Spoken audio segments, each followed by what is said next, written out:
نبی کریم صلی اللہ علیہ وآلہ وسلم قیامت والے دن اپنے غلاموں سے فرمائیں گے کہ آج تمہیں جنت بھی ملے گی اور حج کا ثواب بھی ملے گا۔ تو غلام عرض کریں گے آقا صلی اللہ علیہ وآلہ وسلم ہم نے تو اپنی زندگی میں حج کیے ہی نہیں، تو اس کا ثواب کیسے ملے گا؟ تو آپ صلی اللہ علیہ وآلہ وسلم فرمائیں گے کہ کیا تم نے جب کوئی حاجی حج کے لیے جاتا تھا تو آپ کا دل تڑپتا نہیں تھا؟ آپ پریشان ہو کے روتے تھے اور تڑپتے تھے کہ کاش اللہ تعالی ہمیں اپنے در پہ بلائے اور اپنے حبیب صلی اللہ علیہ وآلہ وسلم کے در کی زیارت بھی کروائے۔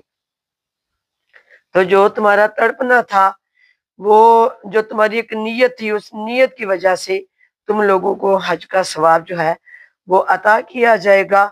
اور اس کے علاوہ ہمیں بھی چاہیے کہ ہم اگر پہنچ نہیں پاتے، یہ تو بلانے والوں کی مرضی ہے، لیکن اس در کی اور پیارے نبی صلی اللہ علیہ وسلم کی زیارت کی طرف ضرور دل میں رکھیں۔ اللہ تعالیٰ سب کو آپ کی زیارت بھی نصیب کرے۔